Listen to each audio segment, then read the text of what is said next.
grande alegria que estamos realizando mais uma jornada de fraternidade em rede de cooperação. E hoje temos aqui a grata e feliz, vamos colocar intensa alegria da professora Fernanda, que vai também nos apresentar, e logo depois do tema dela, em sequência, alguns alunos que participaram do PAI com ela, junto com a engenharia, que fizeram uma pesquisa bastante interessante e importante para a nossa cidade. Vocês também terão a oportunidade de ouvir, participar, partilhar. E também temos aqui a presença do professor Maurício, que é o coordenador de Direito. E como pela manhã nós temos esses 3 cursos de graduação, Teologia, Filosofia e Direito, ele está aqui também conosco, não poderá participar de todo o período, porque os seus alunos depois, a partir das 10 ali, estarão também apresentando alguns trabalhos, algumas tarefas, então, mas ele estará aqui conosco até as 10, e o Padre Anderson, como coordenador de Filosofia do curso. É só importante nós entendermos este evento como institucional.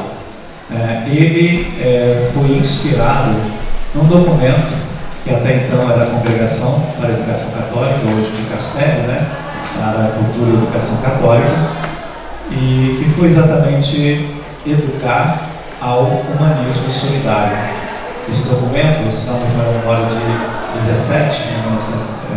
2017, ele acaba traduzindo em forma de capítulos, mas o que hoje a Igreja pensa como uma verdadeira educação.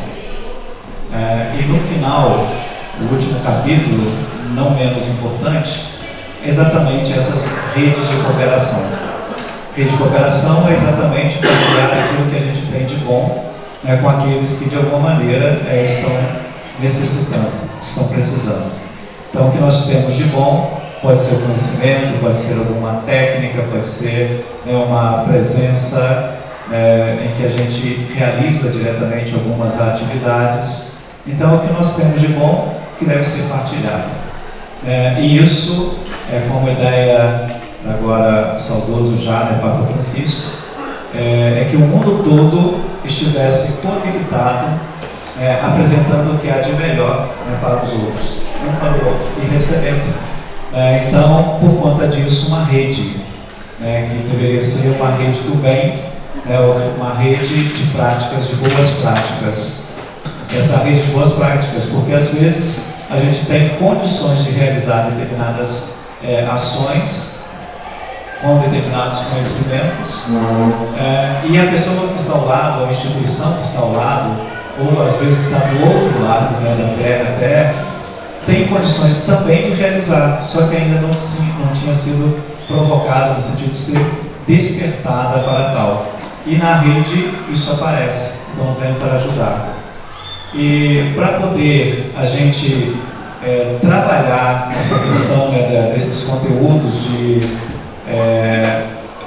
dividir, de compartilhar boas práticas, a gente passou a se inspirar nos temas da campanha da fraternidade. Porque se a gente está trabalhando com redes de cooperação, por que não vincular essa rede de cooperação o sentido de uma verdadeira fraternidade?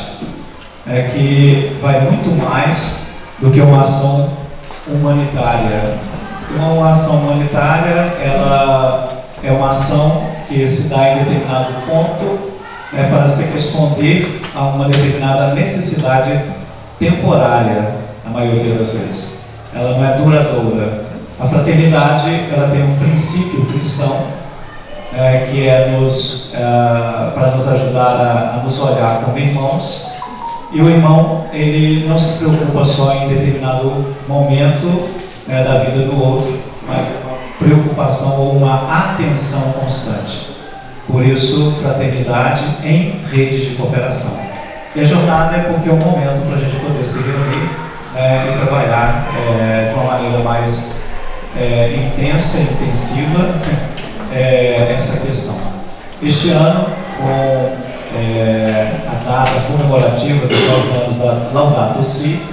A campanha da fraternidade está trabalhando exatamente essa questão da ecologia integral. Tivemos a abertura oficial da Diocese, em nível diocesano, da campanha da fraternidade, que foi também aqui.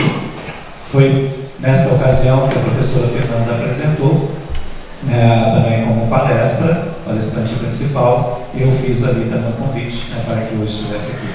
A professora Fernanda é nossa professora aqui da casa. Seu pai é também engenheiro do nosso professor até há pouco tempo, um diácono permanente. Devido a outras responsabilidades, ele precisou declinar aqui como professor. E a Fernanda, ela é engenheira ambiental pela UFRJ, depois também engenheira civil pela UCP, e o seu mestrado também pela UFRJ é essa questão mesmo também de engenharia ambiental.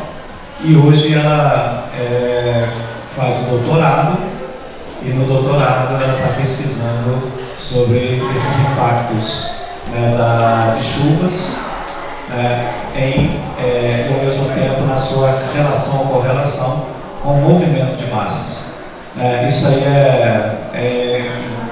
assim, para nós é importantíssimo, principalmente por conta das chuvas que temos sofrido com maior intensidade, e também esses impactos da natureza, principalmente da geografia de Petrópolis, que nesse sentido não contribui muito. Mas ali a gente vai conversar um pouquinho aí sobre também a importância de estarmos neste mundo. Estamos aqui, em particular em Petrópolis, e a nossa participação em tudo isso.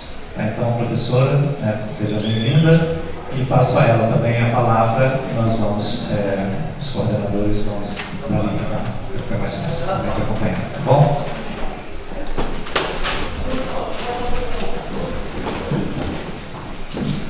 Bom dia, eu fui apresentada, Meu nome é Fernanda, sou professora aqui da UCP, curso de Engenharia Civil, sou matérias também para arquitetura, tá?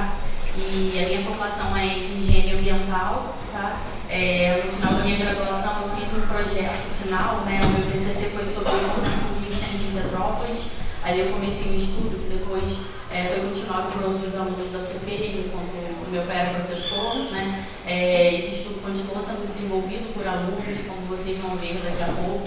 Vão trazer aqui estudos de contenção de enchente, tá? Para os rios Pitandinha, Piabanho, Depois eu fiz o meu mestrado em engenharia também ambiental, e dentro do mestrado o meu objetivo era estudar enchentes, mas eu acabei mudando um pouco de tema e fui estudar mais a área de movimento de massa, de deslizamentos, e a minha dissertação de mestrado foi sobre a correlação entre chuva e deslizamento para a cidade de Petrópolis. E aí eu tentei montar um modelo estatístico onde a gente conseguia correlacionar alguns estados de chuva com probabilidade de ter deslizamento, E agora eu estou fazendo a minha tese, que é mais ou menos a mesma coisa, só que com uma metodologia diferente, e eu estou fazendo para a cidade do Rio de Janeiro, Não é que eu desisti de estudar Petrópolis, mas é porque lá a gente tem um banco de dados que é maior, é mais detalhado, é mais longo, então para a gente montar um método científico, é mais fácil a gente fazer com uma base de dados maior. Eu vou falar aqui ao longo desse momento que eu vou estar conversando com vocês, eu vou falar um pouco das minhas pesquisas, mas a ideia é principalmente trazer algumas reflexões sobre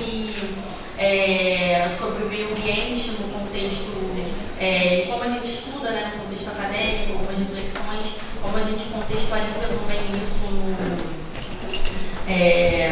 na terminologia da Laudato Si, que o Papa Francisco publicou em 2015.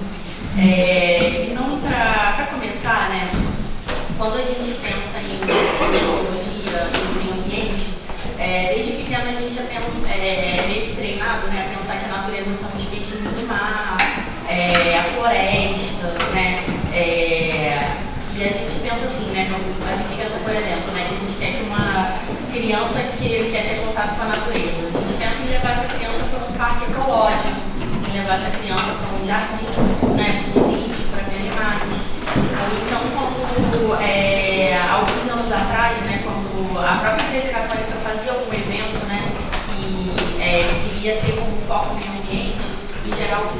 utilizar para uma caminhada ecológica, né? Para a gente ir para o ambiente natural, ou então algum evento do tipo abraçar um lago, alguma coisa assim, né?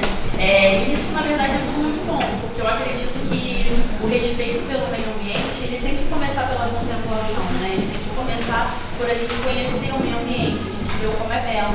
Só que, na verdade, né, o que a ecologia integral, né, do Papa Francisco propõe para a gente é que a gente passe a não ver mais o meio ambiente como uma coisa que é segregada, né? Uma coisa que está à parte de nós, uma coisa que está separada. Mas entender que o meio ambiente vai além disso, né? A palavra ecologia, ela vem do grego dioikos, que quer dizer casa, né? E logos, que vocês vão saber até melhor do que eu o que significa, né? Que é o estudo, o saber, né? Então, ecologia é o estudo da casa, né? Então, assim, quando a gente fala de ecologia integral, o integral ele não é um adjetivo para ecologia, que vem dar um tipo de ecologia que é ecologia integral. Mas, na verdade, o integral é um termo que já é intrínseco à ecologia. Ecologia é algo que já envolve a integralidade, né? Da nossa existência como ser humano, né? Da nossa permanência no planeta Terra, tá?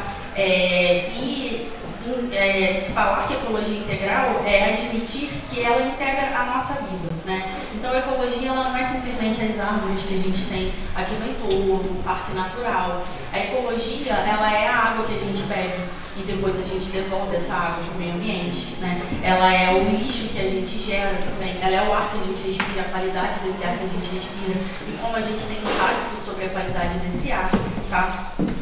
Então, o meio ambiente, ele não é algo que fica marginal à nossa existência, como às vezes a gente possivelmente foi criado a pensar quando éramos menores, né?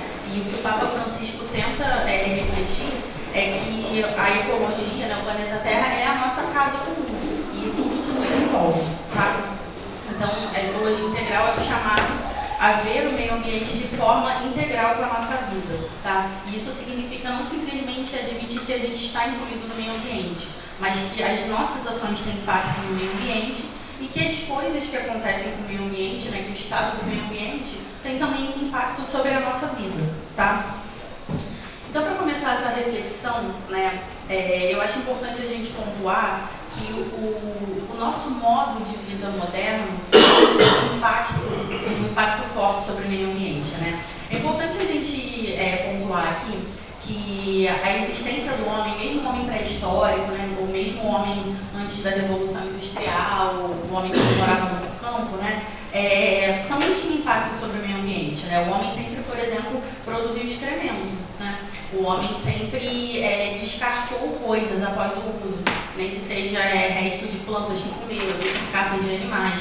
Então, a nossa existência gera impacto no meio ambiente, a existência dos animais gera impacto, né? A existência das plantas gera impacto. É comum, né, dentro da ecologia, a gente falar que, por exemplo, existem corpos d'água que são naturalmente sujos, né? O que quer dizer isso? Quer dizer que um corpo d'água que ele recebe uma carga de matéria orgânica muito grande, que cai em muitas folhas, então ele tem um teor de matéria orgânica alto, é como se ele fosse naturalmente sujo, tá?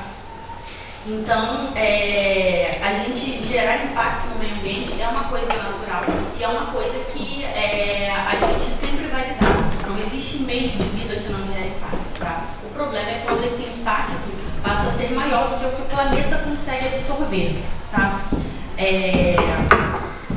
O próprio efeito estufa, né, que a gente discute tanto nos últimos 20 anos, o efeito estufa, ele é um fenômeno natural, tá? E ele é um fenômeno natural que, além de tudo, é essencial para a vida do planeta Terra, né? O que significa o efeito estufa? Significa que a radiação solar, ela entra no planeta Terra, né? Ela aquece as superfícies, o concreto, aquece o solo, as árvores, e enquanto o sol está incidindo, né? E depois que o sol passa a incidir, essa radiação tende a sair e as superfícies esfriam.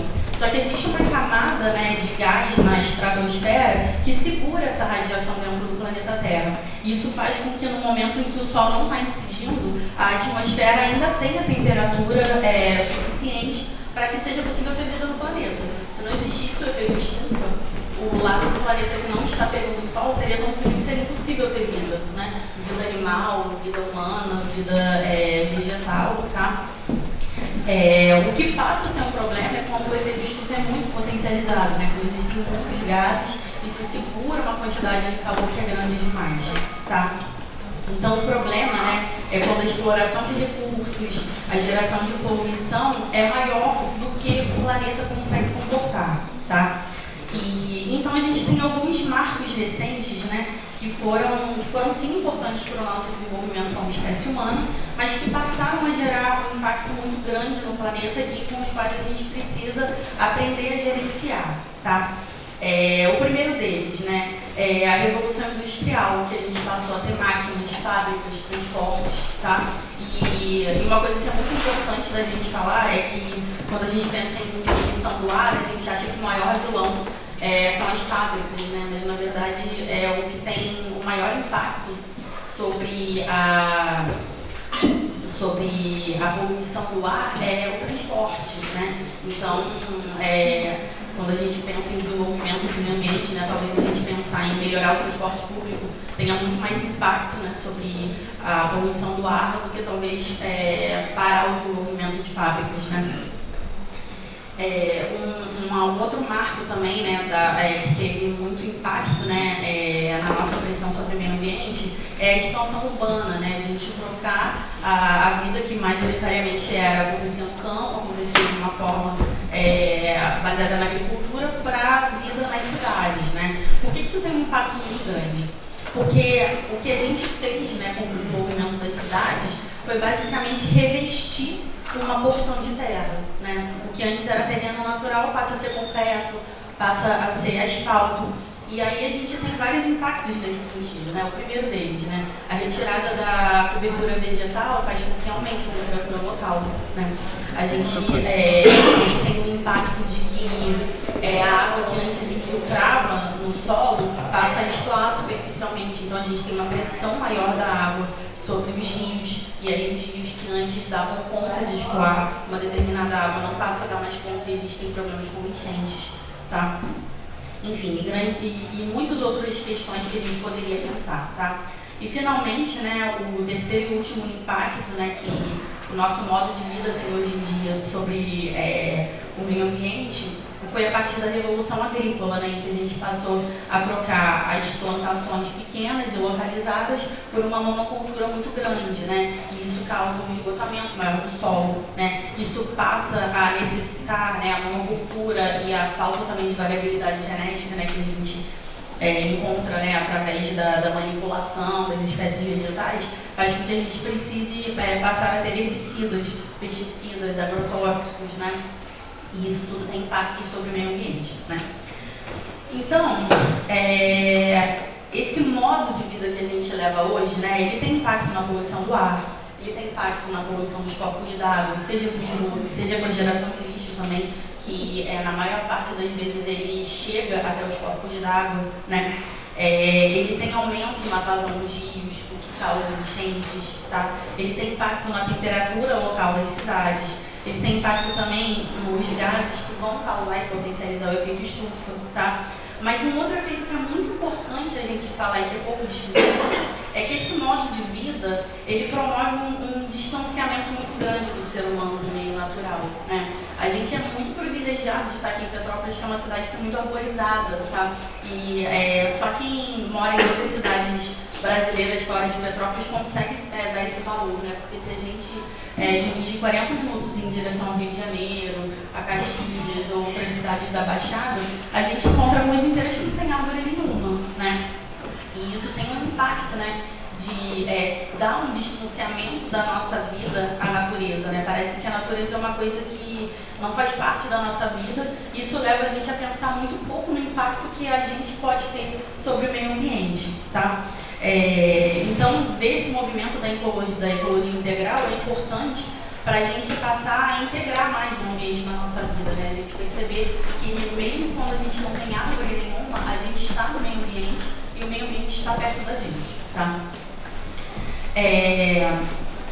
Então, falando um pouco sobre como que foi percebido, né, essa consequência dos problemas ambientais dentro da nossa vida, né? A gente falou um pouco agora de como que a nossa vida causa impactos no meio ambiente, né? Mas existe um momento em que começaram-se a perceber também que os problemas do meio ambiente têm impacto também na nossa vida, tá? Em 1962, uma jornalista chamada Rachel Carson teve um marco nos estudos de meio ambiente quando ela publicou um livro chamado Primavera Silenciosa, onde nesse livro ela mostrou uma investigação de 4 anos em que ela mostrou que o DDT, né, DDT é um tipo de pesticida, inclusive é o que dá o nome dedetização que a gente usa até hoje, não se usa DDT, mas se usa o termo dedetização, né? E ela fez um estudo em que ela mostrou como que o uso de pesticida em uma área dos Estados Unidos teve impacto sobre a vida humana, né? E aí ela encontrou parte desse poluente DDT em população de peixes, encontrou em leite de animais, encontrou em sangue humano, né? E a partir desse estudo publicado, foi decretado então que o uso do DDT fosse proibido, né? E a partir disso, né, começou a se pensar que as coisas que a gente faz para o meio ambiente têm retorno, né? A poluição que a gente causa, né, o impacto que a gente tem no meio ambiente, ele tem retorno também sobre a vida humana, né? O Papa Francisco fala na encíclica Laudato Si que tudo está interligado, né? E essa ideia, na verdade, é uma ideia que já existe desde 1970, né, com um ecólogo chamado James Lovelock, em que ele lança a hipótese de Gaia, que talvez você já tenha ouvido falar, que fala que o planeta Terra é todo uma teia que é interligada, né? Aquela ideia que muitas vezes a gente aprendeu no colégio, que existe uma pirâmide alimentar, né? Quando a gente começa a estudar ecologia com um pouco mais de profundidade, essa ideia é trocada, na verdade, por uma teia alimentar, que significa que os organismos eles estão interligados, não é assim de forma piramidal, mas interligados realmente por uma teia, né? E se uma espécie entra em extinção ou tem um problema de superpopulação, isso afeta também outras espécies, tá? Então, o planeta é como se fosse, na verdade, um organismo, né? E é que nós fazemos parte desse organismo, cada espécie faz parte desse organismo, tá? E o Papa Francisco fala também na encíclica, né, que destruir a natureza significa destruir o homem, né? E o que significa quando a gente fala que o homem está destruindo o planeta, né? Muitas vezes a gente pensa que destruir o planeta significa a gente vai acabar com áreas florestadas, né? A gente vai acabar com os mananciais de água, os rios. E assim, na verdade, destruir o planeta, né? Quando a gente pensa no planeta Terra, o planeta Terra tem milhões de anos, né? E ele já existiu em diversas configurações. Ele já existiu com uma atmosfera que não era própria para a vida, uma atmosfera que foi se tornando própria para a vida, né? Então, quando a gente fala destruir o planeta, significa que a gente está deixando o planeta, significa que o nosso impacto, né, no meio ambiente pode deixar o planeta em uma situação que não é própria para a vida. Isso pode se estender à vida humana, né? O planeta pode estar se tornando impróprio para outras espécies e isso inclui também a vida humana, né? Pode incluir o próprio homem. Então, por exemplo, as mudanças climáticas, né, elas afetam a nossa vida, elas mudam a forma com que a nossa vida acontece, né? Quem mora em Petrópolis há muitos anos, por exemplo, consegue sentir a diferença das temperaturas médias, né? Quem já mora aqui há muitos anos consegue perceber que a gente antigamente tinha invernos mais rigorosos, né? E verões menos quentes, né? Uma coisa, por exemplo, que há 20 anos atrás não era comum é ter casas em Petrópolis com ar-condicionado, né? Porque durante o dia fazia um pouco de calor, mas à noite resfriava, né? E hoje em dia já existe residência que tem ar-condicionado e porque precisa, né? Porque não tem conforto térmico. E isso acontece não só em Petrópolis, tá, gente? Existem alguns estudos aí, se a gente busca na literatura, nos bancos de teses, de artigos, a gente encontra, né, trabalhos que mostram que a temperatura tem variado em algumas cidades, né? Teve um estudo, por exemplo, numa tese de doutorado que avaliou temperaturas em cidades do Nordeste entre 1950 e 2005. E ela mostrou que a temperatura aumentou em todas as capitais que foram alvo de estudo, tá? Isso significa desconforto para atividades físicas, para atividades braçais, tá? Isso significa também dificuldade na agricultura, dificuldade na criação de animais, tá? Isso significa também uma demanda maior por água potável, tá? Porque quando faz mais calor, a gente consome mais água de um modo geral, como de banho, né? Isso significa também uma geração maior de esgoto, tá? Isso, por exemplo, né, vocês devem se lembrar, né, de alguns poucos anos atrás que durante o verão teve aquele problema, né, no abastecimento de água do Rio de Janeiro, em que as pessoas falavam que a água não estava imprópria, que tinha a geosmina, né, e a água do Rio, da cidade do Rio de Janeiro não estava mais própria para ser ingerida naquele período, né, muitas pessoas passando mal. Essa geosmina, gente, nada mais é do que o tratamento de água não sendo o suficiente para aquela água ser potável, tá? Para quem não sabe, né, o abastecimento de água do Rio de Janeiro, ele acontece a partir do Rio Guambu, né? É uma transposição do Rio Paraíba do Sul para o Rio Guambu e depois dessa transposição a água é captada e é tratada para distribuir para a cidade do Rio de Janeiro. E essa água não é limpa, né? É um rio que recebe esgoto, né? Então, o que acontece é que em algumas situações de um calor extremo, a produção de água precisa ser tão grande, né? A população está tomando muita água, muita pressão de turistas na cidade. Isso faz com que o tratamento não foi suficiente para que aquela água ficasse potável, tá? A água passava pelo tratamento rápido demais e não dava tempo da água ser purificada, tá? Enfim, um outro exemplo também de como que o aquecimento médio global tem afetado a nossa vida, né? Um exemplo que eu costumo gostar de levantar é a questão das Olimpíadas, né? As Olimpíadas de 2024 em Paris, que aconteceram ano passado, foram as Olimpíadas que tiveram temperaturas maiores registradas na história, né? E antes disso tinha sido a Olimpíada de Tóquio, em 2021, que tinha a maior temperatura, né?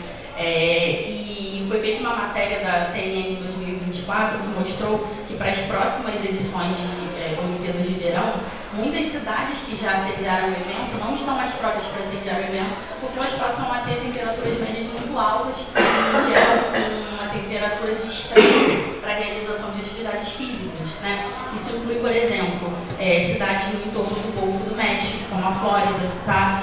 O leste da China, como Pequim, Xangai, Hong Kong e outras cidades do Sudeste Asiático, do Sul Asiático, como Seul. A própria cidade de Tóquio não é mais própria para a realização de Olimpíadas de Verão, tá? Cidades do leste europeu, como Roma, Barcelona e Atenas, que sediaram edições recentes também das Olimpíadas, tá? E para 2036, por exemplo, existem 6 candidaturas oficiais, tá? Uma delas é a cidade de Ahmedabad, na Índia, tá? A nova capital da Indonésia que está em construção, que é Nusantara, tá? Doha, no Catar, Istambul, na Turquia, Varsóvia, na Polônia e Santiago, do Chile.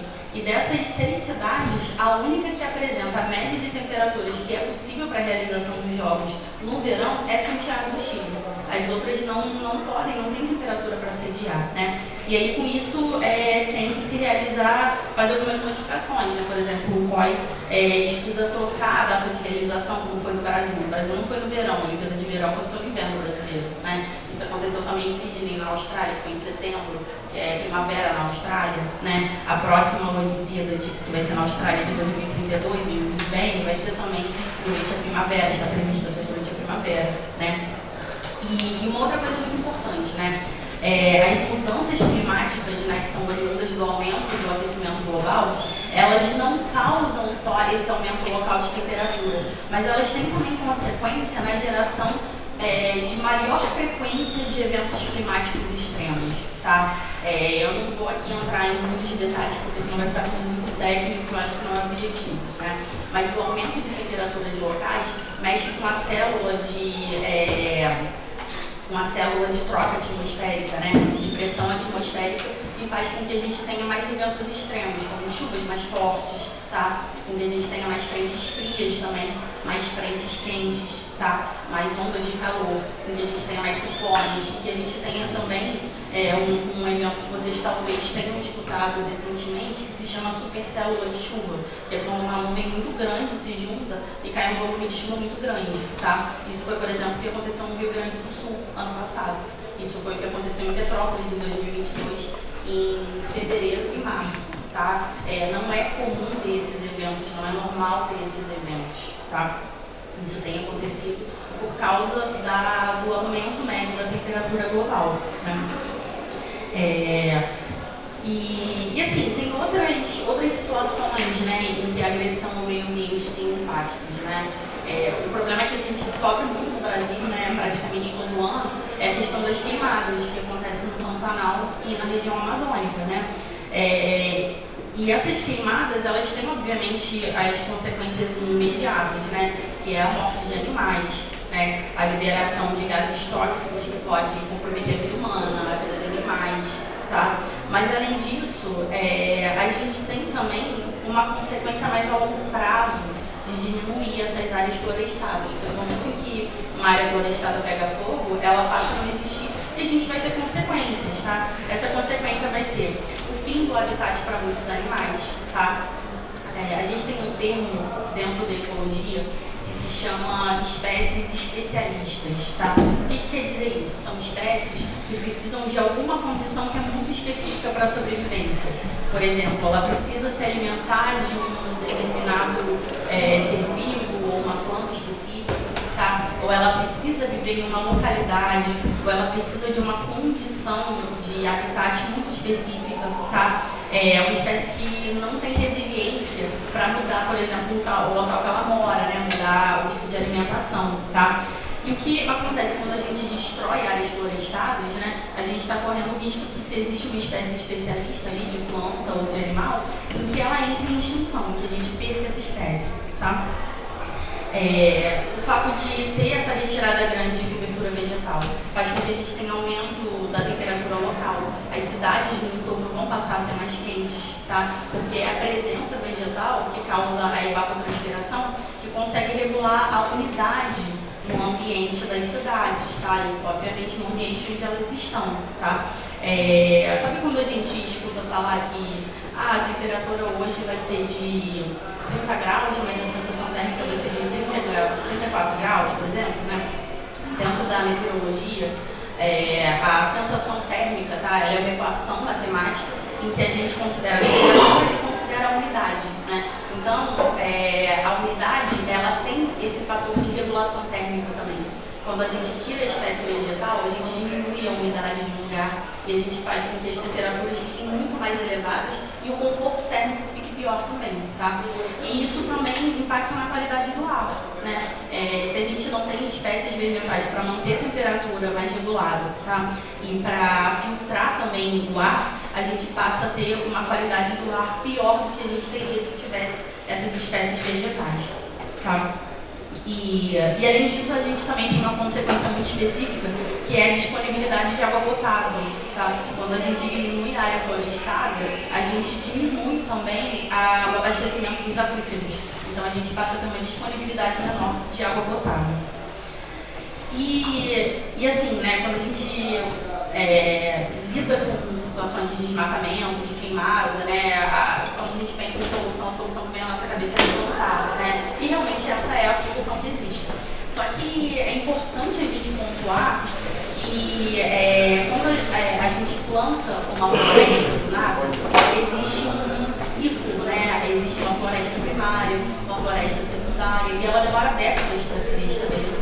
Então, se a gente destrói uma floresta hoje e replanta ela em seguida, ela vai demorar décadas até conseguir recuperar a função ecológica que ela tinha naquele momento, tá? Então, olá, bom dia. Esses aqui são os alunos que daqui a pouco vão apresentar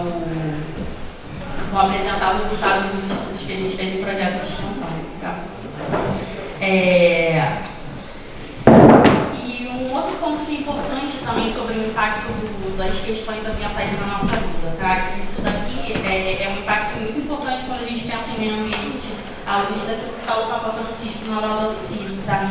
Que as consequências da poluição e o aumento, por exemplo, o aumento da temperatura, a poluição, elas caem de formas diferentes sobre as pessoas, né? Existe uma população que fica mais vulnerável aos problemas ambientais, tá? Existe uma população que é mais vulnerável às zonas de calor, às zonas de frio. Existe uma população que fica mais vulnerável se a gente tem um evento de chuva extrema, tá? Que tem uma população que vai sofrer mais com deslizamento, uma população que vai sofrer mais com enchente, tá? Como eu falei, né? O no momento que eu estou estudando o doutorado, né, fazendo um modelo de previsão de deslizamento a partir de chuva para a cidade do Rio de Janeiro, né? E para o meu trabalho eu analiso 19 anos de deslizamentos ocorridos em toda a cidade do Rio de Janeiro. E uma primeira análise de dados, né, onde a gente olhou cada deslizamento que aconteceu, né? A gente olhou um total de 4.800 e poucos deslizamentos, né? E a gente fez a tipologia de cada um deles, viu onde que ele aconteceu, qual foi a consequência, né? E uma primeira análise desses dados, né, uma primeira avaliação desses dados mostrou para a gente que, primeiro de tudo, né, a maior consequência dos deslizamentos que ocorreram foi perda de residências, perda de bens particulares, né? O que significa que foi perda de casas, né, parcial ou total de casas de pessoas, né? E um outro dado que a gente analisou, né, estudando esses dados, né, foi que a maior parte, né, e cerca de 60% dos deslizamentos que aconteceram em áreas que foram consideradas como áreas de favela, né, ou áreas de residências construídas com baixo padrão, áreas de baixo poder aquisitivo, tá? Então, o que isso significa, né? Quer dizer que os deslizamentos estão acometendo mais uma população que tem uma resiliência menor de se reerguer diante do deslizamento, né? E o pior, e a maior consequência é a perda de imóvel, né? Então a gente consegue notar, né, por esses dados principalmente, que existe uma população que está muito vulnerável, né, quando a gente fala de problemas ambientais, né? Uma população que vai ter mais dificuldade de se restabelecer financeiramente em uma situação de perder uma casa, por exemplo, tá? Outra coisa que a gente nota também, né, as construções que mais sofrem com o calor são as construções do processo de favelização, que são construções onde não tem muito espaço de ventilação entre as casas, em que as lajes muitas vezes são feitas sem cobertura, e aí se a gente faz uma laje e não coloca um telhado por cima, aquilo vai captar muito mais radiação, vai ficar muito mais calor, tá? As casas não possuem janelas, às vezes o suficiente para que tenha uma circulação, tá?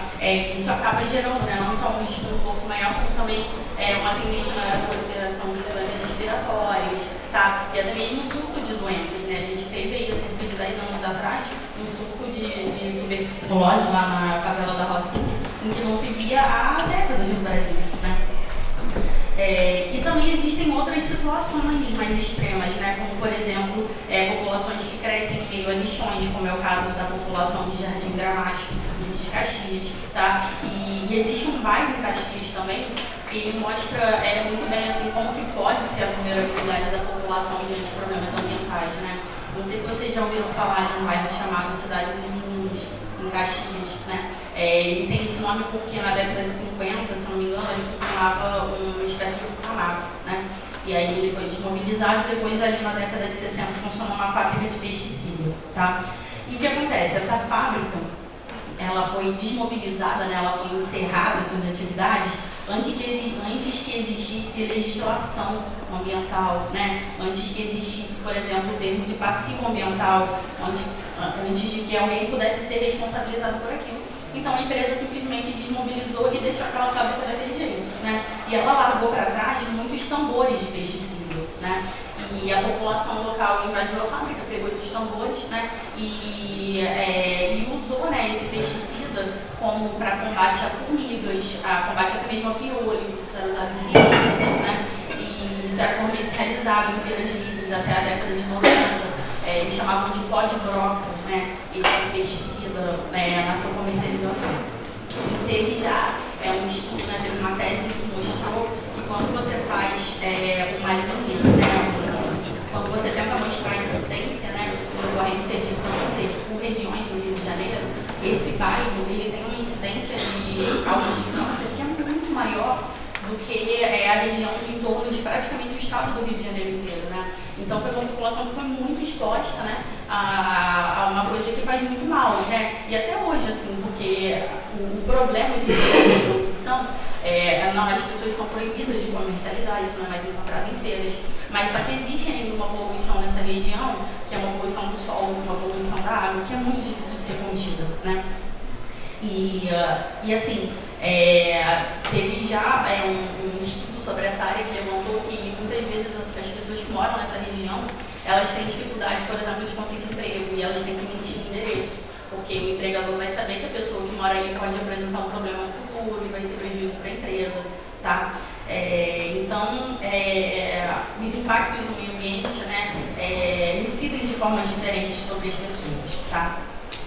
E aí, né, lá nos anos 90, a gente começou, né, enquanto academia, a discutir o termo de sustentabilidade, né? Esse termo apareceu pela primeira vez em 1992, que foi na conferência do meio ambiente que teve justamente no Rio de Janeiro, né, a Rio 92. E aí a gente começou a querer incluir o meio ambiente nas decisões, né? Vocês já devem ter ouvido, né, quando as empresas públicas ou as governanças públicas e empresas privadas começavam a falar daquele tripé, né, de desenvolvimento ambiental, social e econômico, como se o meio ambiente fosse algo também a ser considerado, né?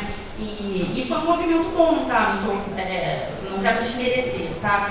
Onde, por exemplo, começou a se falar de reciclagem, onde começou a se falar, né, de formas de geração de energia alternativa, tá?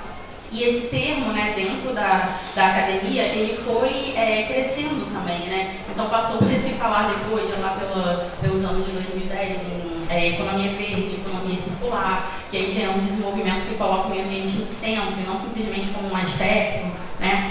E passa a ser um desenvolvimento, né, que, por exemplo, é quem impulsiona a matriz energética a ser mais limpa e não simplesmente ter também alternativa, né, é um movimento, por exemplo, que fala mais de reuso ou então de bens mais duráveis, que combate a obsolescência programada, tá, que fala, por exemplo, também do slow fashion, né, que é roupas que duram mais, tá, e ao invés de simplesmente reciclar, ter as coisas que duram mais, né. E agora, né, em 2015, a gente teve o termo da ecologia integral, que foi trazida pelo Papa Francisco, né? E ela coloca, né, a ecologia de uma forma ainda mais integral do que esses termos que foram propostos pela academia, né? É ser atento, né, na nossa vida e como a gente pode ter hábitos melhores, né? E como que a gente pode ter, como que as nossas decisões têm impacto no futuro, né? E como que é importante a gente ter coragem também, né, de tomar decisões que vão mudar o nosso impacto sobre o meio ambiente, né? Também o que impulsiona, né, a gente a não simplesmente no nosso dia a dia mudar o hábito, voltar a usar plástico, usar nossa cola retornável, isso tudo é importante. Mas é importante também a gente olhar, por exemplo, para os candidatos que a gente vota, né? É importante a gente fazer pressão nos que já estão eleitos, né? Pedir coisas da prefeitura, né? E uma outra coisa que é muito importante também da ecologia integral é que ela passa muito fortemente pela educação, né? Investir na educação ambiental desde a infância é fazer com que as crianças já cresçam sabendo dos limites, né? Elas não precisam no futuro ser educadas para mudar o hábito, mas elas já crescerem com hábitos bons, elas já crescerem com consciências boas, né? E isso passa também, né, por formar pensamento crítico dentro do ambiente universitário, né? Como eu falei, né, eu sou professora dos cursos de engenharia civil e arquitetura, né, e eu sei que eu posso, quando eu dou minha aula, eu posso estar falando com o futuro secretário de obras, né? Posso estar falando para um futuro administrador de uma empresa que vai ter poder de tomar decisão quanto escolher uma matriz energética ou a destinação de um esgoto, por exemplo, né? Então, a gente precisa estimular esse pensamento de forma integral, né? E a gente se perguntar também o que cada um pode fazer dentro da sua condição individual, né? Quando eu fiz o meu TCC, né, em engenharia ambiental, eu usei uma frase que está lá no livro do Gênesis, né, como epígrafe do meu TCC, em que fala, né, o Senhor Deus tomou o homem e colocou-o no jardim, para que o cultivasse e guardasse, né. E eu gosto muito dessa frase, assim, porque inspira, né, a gente está num lugar em que a gente pode fazer alguma coisa, né. Uns podem fazer coisas com impacto maior, outros com um impacto menor, mas no lugar que a gente está, a gente consegue dar a nossa parte para cuidar do planeta, né. E dessa forma, né, cada um é chamado na sua condição a fazer alguma coisa pelo meio ambiente, né. Eu me sinto chamada a fazer alguma coisa pelo meio ambiente enquanto engenheira ambiental, mas também como professora, também como ser humano, também como mãe de uma criança de 1 ano, né, que vai educar essa criança, né. E a gente, dentro de cada situação, é chamado a cuidar dessa forma do meio ambiente, tá? E assim, já caminhando, né, para o final dessa conversa, né, possível a gente reverter esse quadro de problemas ambientais que a gente tem hoje, tá? E eu vou citar aqui 2 passos que eu acho importante a gente dar, tá? O primeiro é que a gente passe a ouvir a ciência, né? A não descartar o que a ciência fala, né? E existe um case de sucesso, né, que é o buraco na camada de ozônio, né? Quem ainda não viveu na década de 90 nem sabe direito o que se trata isso, né? Mas a camada de ozônio, né, é uma camada que tem de ozônio, é uma forma de oxigênio O3, né, que fica espalhada pela atmosfera e ela ajuda, ela é como um filtro natural de raios ultravioletas, né? Então ela ajuda a controlar a radiação solar que chega no planeta, né? E foi detectado, né, na década de 70 que os gases aerosóis, né, de refrigeradores, ar-condicionado, chamados CF6, captavam essas moléculas de ozônio e estavam se criando buracos na camada de ozônio, né? E aí foi feito, né, em 1987, durante o Protocolo de Montreal, os países assinaram um termo onde eles se comprometiam a extinguir o uso dos CF6, né? E isso foi um case de sucesso, né, da solução de um problema global ambiental, porque a partir dessa diminuição progressiva dos usos de CF6, a camada de ozônio está se restabelecendo, né? A previsão é que o maior buraco, né, que era o que tinha sobre a Antártida, a previsão é que até 2060 ele esteja completamente recomposto, né? E, enfim, isso provavelmente vai acontecer porque o uso realmente está praticamente extinto, né? E existem mais alguns casos onde a ciência também avisa, né? Vocês daqui a pouco vão ver os projetos dos alunos em que eles falam sobre os problemas de enchente que acontecem em Petrópolis, né?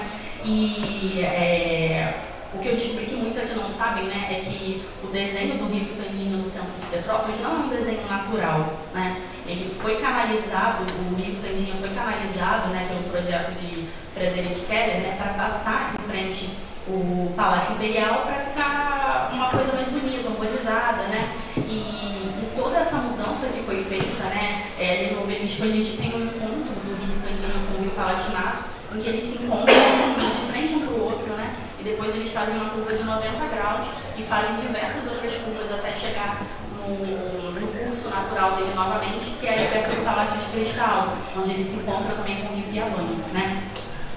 Acontece que esse desenho do rio, né, ele tem uma perda de carga hidráulica muito grande, né? Significa que o escoamento vai perdendo sua força, né? E a água escoa de uma forma muito devagar, né? E então, no ano de 1990, um engenheiro sanitarista chamado Saturnino de Brito, ele percorreu o Brasil fazendo estudos sobre problemas de drenagem, sobre situações de drenagem nos diversos municípios, né? E ele esteve em Petrópolis e em 1900, tá? Esse engenheiro disse que Petrópolis teria problemas de enchente quando a vazão aqui aumentasse, né? O que significa com a vazão aumentar? Quando a população crescesse, quando a urbanização se expandisse. Então, em 1900 já era previsto que Petrópolis poderia ter esse tipo de problema, tá? E o outro ponto que é muito importante a gente pensar, né, é que nem tudo acontece pela técnica, tá? A gente passou um período em que a engenharia acreditava que tudo se resolvia pela técnica, tá? Está muito calor, ar-condicionado, está muito frio, calefação, né? A gente está com muita água no rio, vamos aumentar o rio, vamos fazer um canal, um extravasor, né? E hoje em dia, né, existe um movimento de tentar recuperar, imitar o que a natureza fazia através da engenharia, né? É o que se chama de métodos baseados na natureza, né? Isso se discute muito na arquitetura, né? Como, por exemplo, conseguir iluminação e conforto técnico por características construtivas e não por botar muita luz em casa, botar refrigeração, mas de fazer técnicas construtivas para chegar nesse objetivo, né?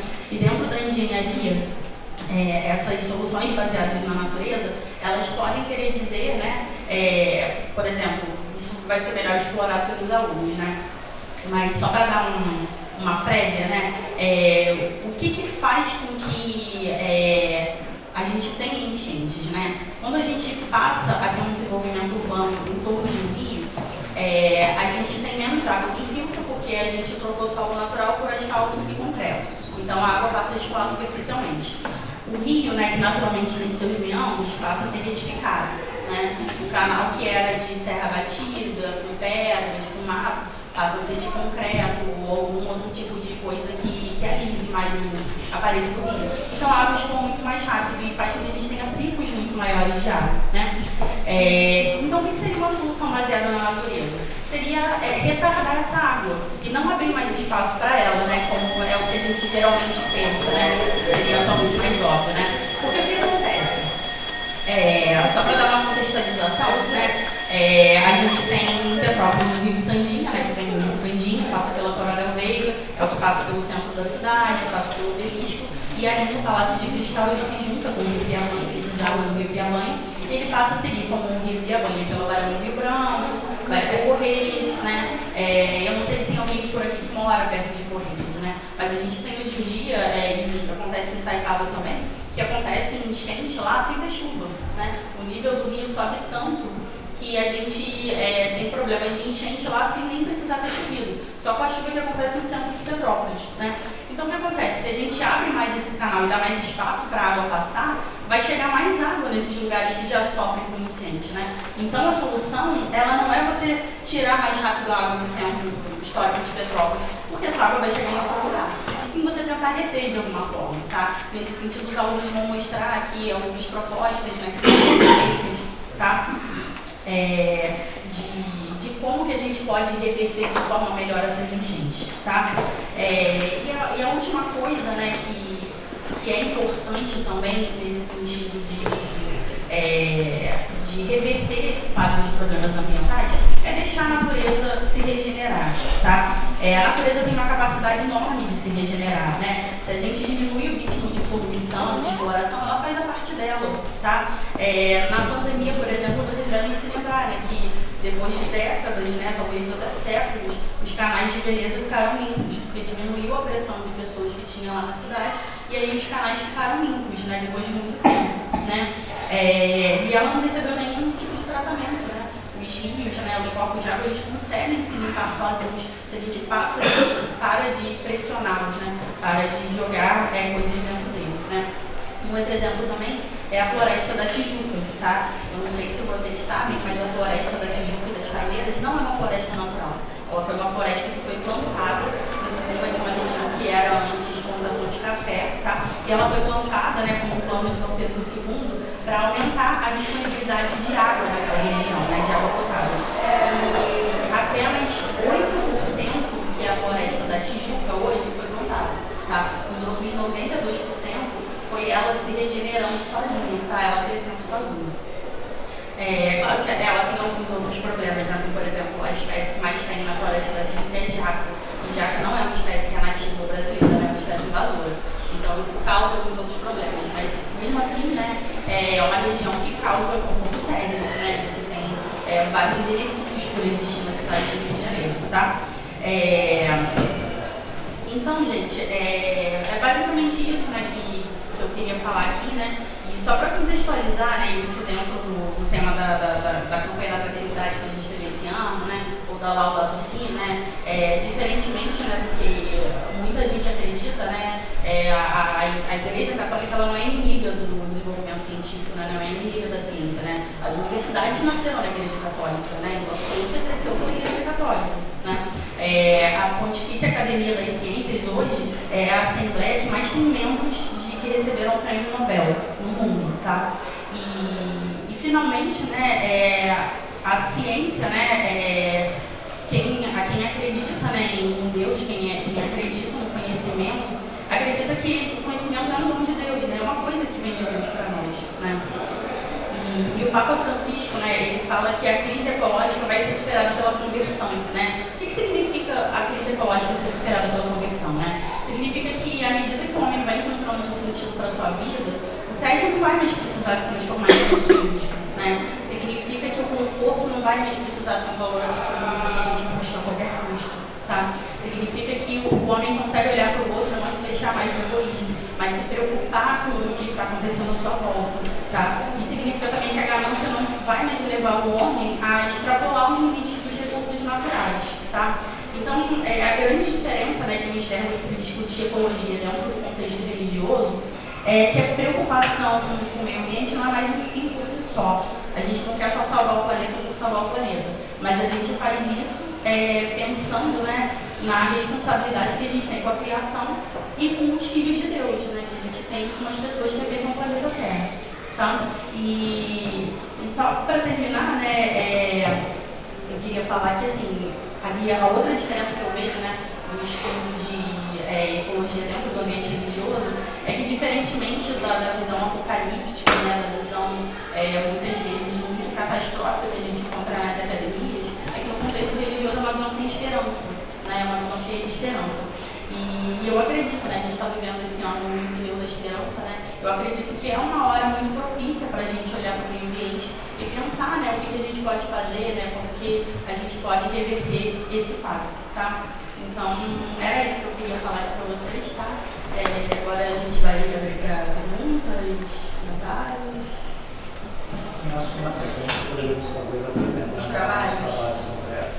Tá, então...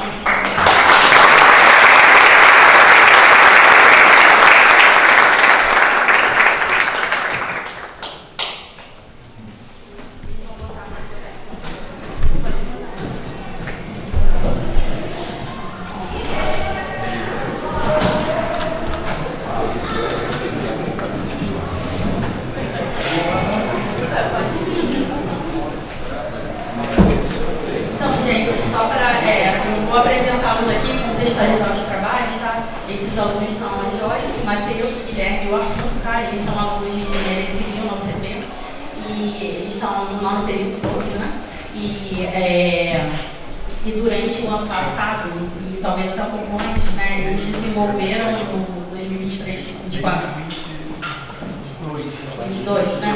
É que eu não estava nessa época ainda, né? Mas eles nesse período desenvolveram na disciplina de PAI, né, de projetos de extensão, trabalhos que falam da contenção de enchentes, tá? Eles vão mostrar 2 trabalhos distintos aqui, um que faz o estudo na bacia do Rio Tangim e o outro que faz o estudo na bacia do Rio Piamani, tá? E aí foi um estudo que eles faziam os cálculos, né, para saber como que é a situação das enchentes e depois faziam propostas de soluções quantificadas, né, já vendo a quantidade, o tamanho que deveriam ter soluções, tá? Então, vou passar aqui a palavra para eles mostrarem como que foi esses trabalhos, tá?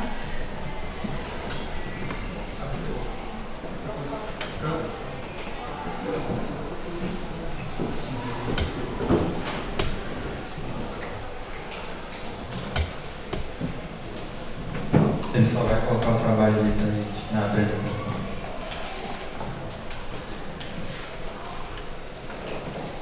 Já dando início aqui, como a professora falou, a gente fez todo esse projeto através do PAI, do projeto de atividade de extensão, e a gente tem esse projeto desde 2022. Basicamente, antes do início do PAI, nós estudávamos toda a parte da recuperação de fontes daqui de Petrópolis. E a partir de 2022, quando veio a Feliz Catástrofe, nós tomamos assim uma motivação para começar um estudo que até então a gente não tinha visto aqui na cidade de Petrópolis, que era um estudo de enchentes. E com isso a gente começou a fazer pesquisas e trabalhos para propor soluções que pudessem assim, mitigar e até resolver problemas da enchente de Petrópolis, tanto na região do Rio, que seria no Rio Piamani, quanto a região do centro, que seria já para um Rio Tangim. Aí, neste trabalho, nós dividimos essas 2 bacias, porque são áreas enormes de estudo, mas só o Rio Piamani tem, por exemplo, 13 km² de estudo, ou seja, uma área enorme. E, à medida que nós vamos colocando ali, nós vamos apresentando para vocês.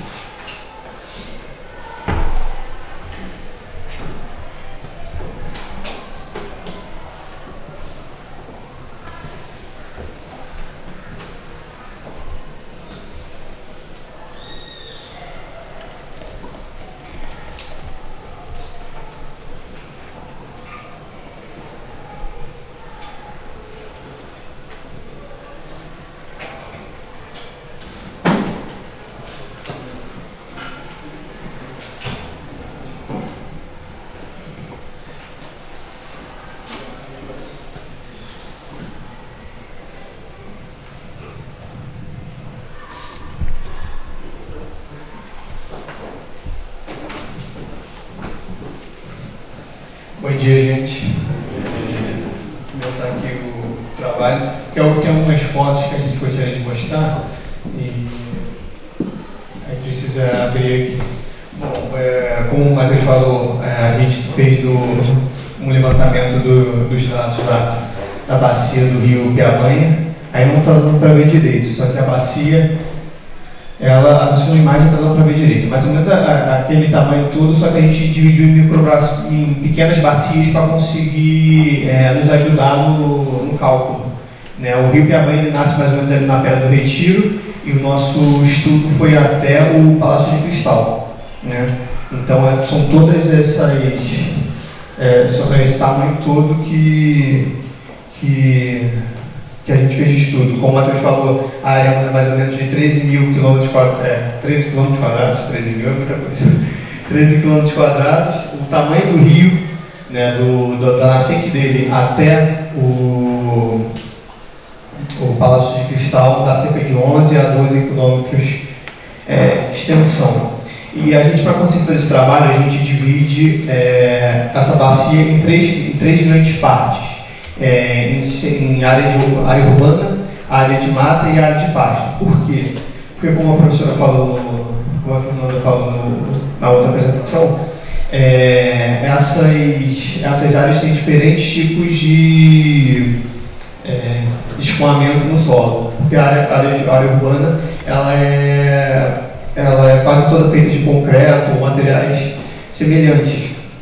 Então acaba que apenas 10% da água que vai para essa área urbana ela infiltra, ou seja, 90% vai para o rio. Já na área de mata é ao contrário, cada cerca de 30% que não escoa, que não infiltra, ou seja, 70% dessa água infiltra, então é menos água para o rio e menos água consequentemente para a bacia.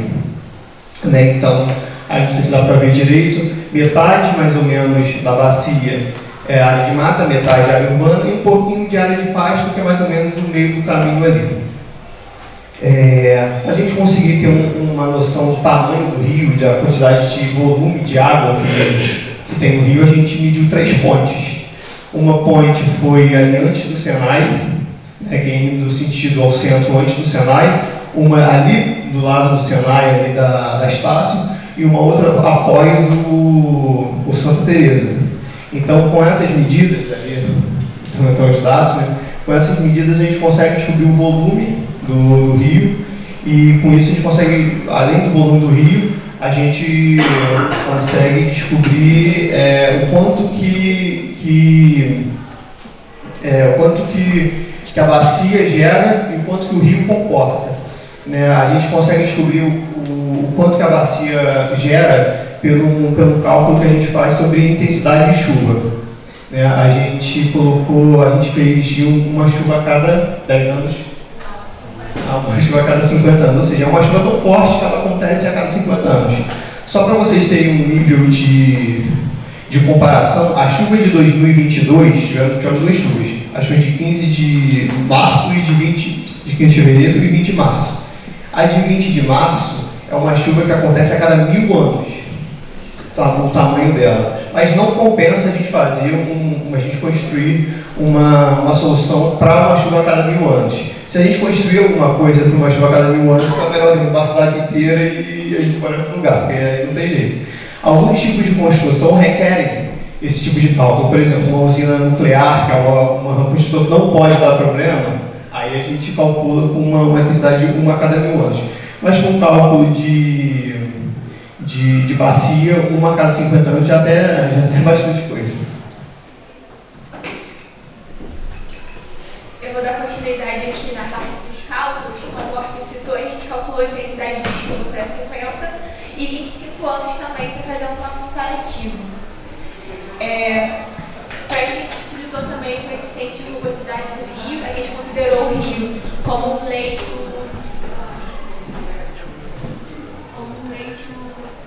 com pedregulhos e pouca vegetação, que seriam as condições do rio, da bacia do Piabanha.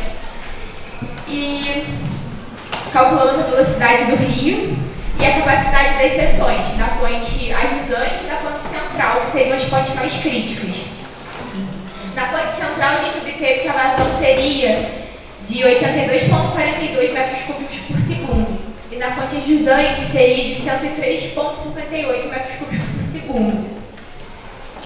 E, como dito, a gente usou o tempo de concentração de 50 e...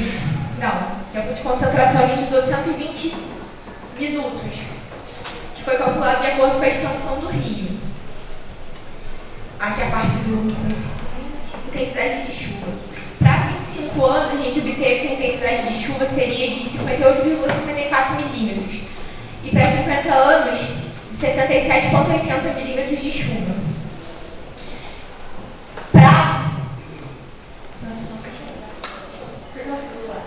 Que agora eu vou fazer o comparativo da vazão do... Ela falou que foram 100 para 50 anos foram 100 milímetros, foram 120 milímetros. Para vocês terem uma ideia, na tragédia, eu acho que foram 300 ou 400 milímetros que choveu durante a tragédia. Foi algo absurdo. Foi algo que realmente não dá para a gente fazer um cálculo esperando uma chuva daquele porte. Aí a gente obteve que a o que a bacia gera de contribuição de chuva seriam 188,66 metros cúbicos por segundo, sendo que, como citado, a capacidade do rio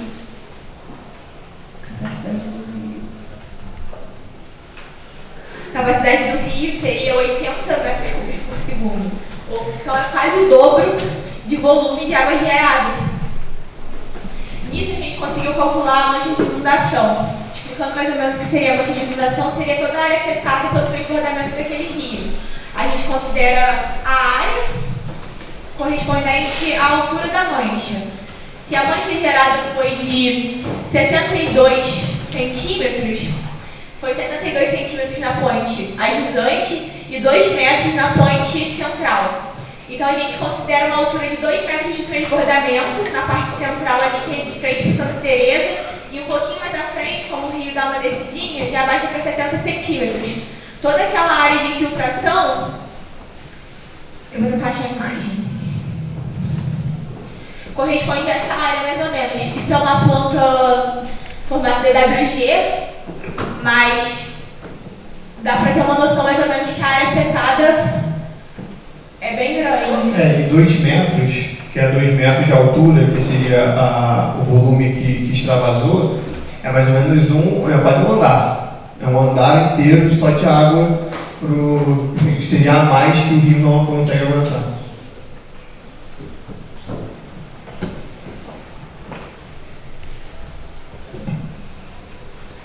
Soluções.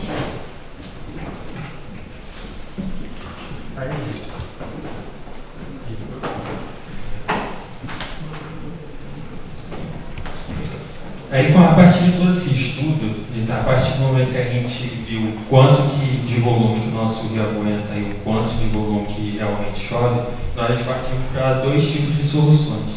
Como a professora falou antes, professora Fernanda, na apresentação dela, nós da engenharia tentamos o máximo tentar agora imitar a natureza. E não a gente não quer mais deixar as vazões ter uma grande velocidade com o menor tempo possível. A gente quer retardar isso. E para isso nós pensamos em fazer soluções de bacias de retenção de água. Todas essas bacias seriam alocadas ali próximos ao rio Piabanha, desde a sua nascente até principalmente ali na região do Bing, pegaria ali a parte das fábricas da Selma, das AIS e etc. E essas bacias, elas teriam, não seriam tão grandes, mas seriam muitas para comportar esses volumes altos do rio. O que isso faz na prática? A gente consegue reter a água e o pico de vazão do rio faz com que o rio não transborde, simplesmente por ter água retida. Ou seja, eu tenho um tempo a mais de escoamento de água, mas eu não tenho um transbordamento a partir disso. Como uma solução complementar também, nós pesquisamos sobre a tecnologia de Matrix Tank. Esses tanques Matrix, que são como chamam, eles funcionam basicamente como uma esponja. Eles conseguem captar água muito fácil e a água fica acumulada ali dentro deles. ou seja, ele também funciona como uma bacia de retenção que precisa que a água seja depois bombeada para algum canto, que no caso seria o próprio rio.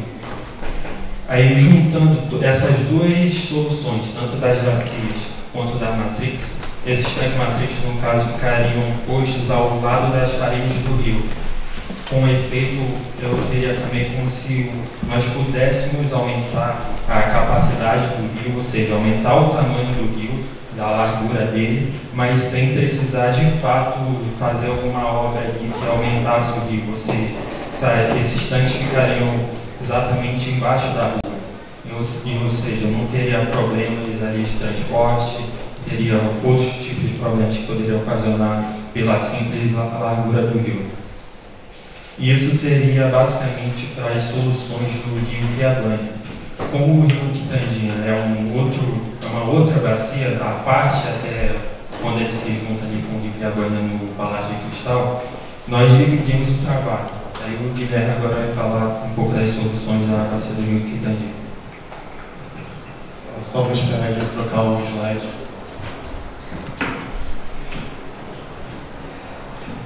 Bom, eu já estou começando também. Eu fiz um trabalho em grupo. Eu participei dos dois trabalhos no final desse daqui. Os alunos que realizaram o trabalho da bacia Quitandinha foram o Gilmar Oliveira, a Jéssica Quimas, a Julia Lins e o Paulo Roberto. Isso no último período, porque durante o projeto várias pessoas participaram. Bom, como conseguimos ver, eu só vou passar bem por cima, porque já foi explicado como essas coisas.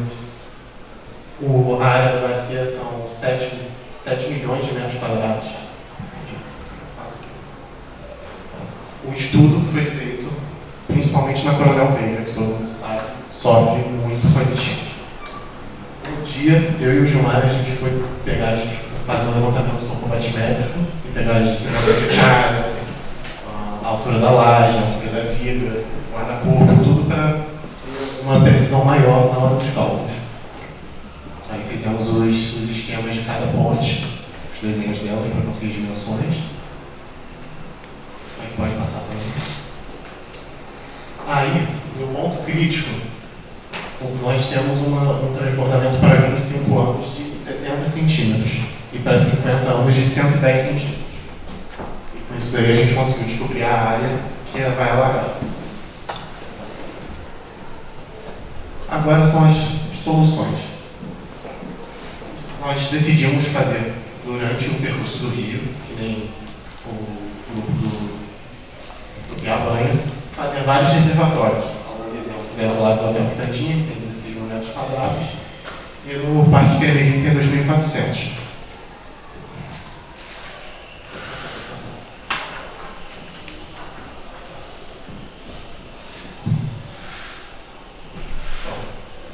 Aí, quando a gente fez o cálculo, a gente selecionou vários reservatórios para tentar suprir essa demanda de água que o rio pede. Só que, quando a gente calculou para 25 anos, o total dos reservatórios que a gente escolheu atendeu. Conseguiu reter água suficiente para o rio escoar e evitar os alagamentos. Porém, quando a gente foi fazer o cálculo para 50 anos, a gente só conseguiu suprir 50%. E aí, o Gilmar, integrante do grupo, teve uma brilhante ideia de fazer micro-reservatórios nas residências. Que é basicamente você fazer como se fosse uma caixa d'água, que você armazena a água da residência e é igual um reservatório grande, só que nas casas. Isso, quando chove, que é captar a água da chuva para não jogar tudo no sistema para conseguir realmente escoar, dar tempo dele ficar mais vivo. E a gente fez as contas de quantas residências precisariam para suprir essa necessidade extra, que deu 5.256, se não me engano. 5.235 residências, que com isso consegue suprir essa necessidade, mas poderia até colocar mais residências. Aí o Gilmar fez um TCC baseado nisso, então tudo isso foi aprofundado, esse estudo foi realmente levado bem para frente. E com esse trabalho a gente consegue ver que, às vezes, uma solução não uma solução para um problema. Várias soluções conseguem resolver o problema, porque quando você pensa em uma solução para um problema, nesse caso a gente teria que fazer um piscinão, só que aí fica inviável, porque é muito caro e não tem lugar aqui em Petrópolis para fazer um piscinão. Existem túneis extravasores que nem aqui embaixo, mas também podem ou não resolver o problema. Mas assim a gente consegue ver que às vezes pequenas soluções conseguem resolver um grande problema. Porque o pessoal acha que, não, vamos resolver o problema. Se fizer tal coisa, resolver. Não dá. É muita água para pouco espaço, para muita gente morando. Eu fui numa palestra que era mais ou menos o mesmo esquema do que a gente está fazendo aqui, e o rapaz estava falando que tem relatos no Diário de Dom Pedro falando que já tinha enchente na cidade, ou seja, há 150 anos atrás, 130 anos atrás, já tinha problemas de enchente aqui em Petrópolis. Então não é só uma solução que vai dar certo. O túnel extravasor aqui, que acontece aqui embaixo, ele ajuda muito a controlar a água aqui desse pedaço da Rua do Imperador. Tanto é que aqui esse pedaço da Rua do Imperador é mais difícil de encher do que do outro lado depois do obelisco, porque aqui resolveu. Então a água do Morém, do Alto da Serra, dessa parte da cidade, já vai direto para Cascatinha. Agora, a água do Quitandinha, do Rio Quitandinha, tem a água do Valparaíso, do Quitandinha, do Taquara, do Independência, da Coronel Veiga, da São Sebastião, todas essas águas vão para aquele riozinho da Coronel Veiga. Então, é complicado. Tem algumas fotos antigas também que aquele rio da Coronel Veiga, ele era tão largo quanto o rio Piabanha que passa ali na Barão. Só que quanto mais as pessoas foram morando lá, a calha do rio foi diminuindo, até a gente ver o tamanho que tem hoje. Aí o pessoal vira e fala assim, não, é só dragar o rio que resolve. Pô, se a gente arrumar 10 centímetros ali a mais de altura, vai ser muita coisa. Então, só dragar o rio também não adianta, só limpar o bueiro também não adianta. São algumas soluções que têm que ser feitas para tentar resolver esse problema, e mesmo assim, a gente vê que passa meio no talo ali. Se tiver um pouquinho mais, já não resolve. Como eles estão dizendo, a gente propõe que não seja uma solução muito agressiva ou uma obra muito grande para conseguir solucionar o problema. Como foi citado pelo Matheus no caso da Matriz Tank, a gente estimou que para conter 30% do volume de água extravasado, a gente precisaria de aproximadamente 1 km de rua apenas para reter esse volume. Então, com cerca de 4 km seria capaz de conter todo o volume de água. Então, soluções combinadas, como o caso de bacias de retenção ou a própria matriz, seriam capazes de conter todo o volume sem que houvesse uma obra que parasse a cidade, que causasse problemas no trânsito, ou que fosse necessário desapropriar empreendimentos privados, ou alargar o rio. E é isso. Em comparação também com as nossas soluções, com a que tem mais ou menos hoje em dia, hoje tem projetos aí de um túnel de extravasor que liga desde ali no obelisco direto para 13 de Maio, desvaguando ali na Catedral até o Abarão, vai passar por debaixo da 13 de Maio. Já está até meio aprovado, já está... Assim, como solução, esse tipo de solução de túnel de extravasor é totalmente, como posso dizer, vai perturbar a cidade, no sentido de causar caos, e talvez também não vai resolver o problema. O problema realmente seria ter essa solução de bacias, ter solução de retenção de água. Porque como que funciona mais ou menos o túnel de extravasor? Ele faz uma linha que pega a água de um ponto e faz ela escoar lá embaixo com uma velocidade muito maior, ou seja, minha vazão ela aumenta e meu tempo diminui. Isso vai acabar gerando, pode aliviar as enchentes da cidade, mas vai acabar gerando enchente lá na frente, onde já tem ali na Barão. Alguns lugares da Barão que não enchem, talvez com essa obra vão encher, porque a água vai chegar mais rápido ali. Mas, por exemplo, em alguns certos trechos, igual no Palácio de Cristal, talvez não encha, porque essa água que ia para o Palácio de Cristal, Palácio de Cristal também, a Praça da Liberdade, essa água que passaria por ali não vai passar mais. Mas mesmo assim é complicado a gente falar isso, porque talvez continue enchendo. Uma solução meio assim drástica, igual essa do túnel de Chavazol, que eu acho que poderia resolver até ajudar, era fazer um túnel de Chavazol embaixo ali da João Pessoa, né, da Estação de Saerp, que aí pelo menos o centro não vai encher, porque um dos grandes problemas é o centro encher e destruir o comércio. Então, se fizer um túnel de Chavazol que pegue ali daquela antiga fábrica e desça ali e liga até a Praça da Liberdade, pelo menos o centro vai resolver um pouquinho o centro ali. Mas esse túnel de Chavazol da 13 de maio já está em vias de... acho que já foi aprovado, né? Foi, mas o problema é que ele está sendo previsto de ser colocado depois da enchente, né? Depois da enchente do centro histórico. Ele não vai resolver o problema da enchente do centro histórico, né? Ele vai resolver naquele pedacinho perto da catedral. Ele vai resolver o da Rua do Imperador. O João está dizendo que se tivesse uma solução antes da Rua do Imperador, aí sim poderia aliviar a enchente que tem ali, né? Como a Fernanda está dizendo, a intenção é que tem que conter a água antes de chegar nos pontos críticos. A gente não entrou nesse mérito, mas como a gente fez a divisão de subbacias, poderia ser observado a capacidade de reter a água dos afluentes antes de chegar nos pontos críticos. Mas ainda assim, caso fosse colocado reservatórios ou as matrizes no Bingen, já conteria um pouco da água que desce para o centro. A gente estudando, a gente vê que a coisa está tão crítica que geralmente a afluente não enche, né? Geralmente só o rio principal. Mas tem alguns pontos do Bingen que, mesmo sendo afluente, o afluente enche. Porque o Piabanha ele nasce ali na Pedra do Bingen, a Pedra do Retiro, e ele desce ali pela Duarte da Silveira e depois da Duarte vai pelo Bingen. Então aquele rio antes da Duarte da Silveira é um afluente. E mesmo assim ali enche, ali perto do banco de sangue ali do Santa Teresa, ali é um afluente e ali enche. Então, para ver que uma situação é crítica aqui em Petrópolis. É isso, gente.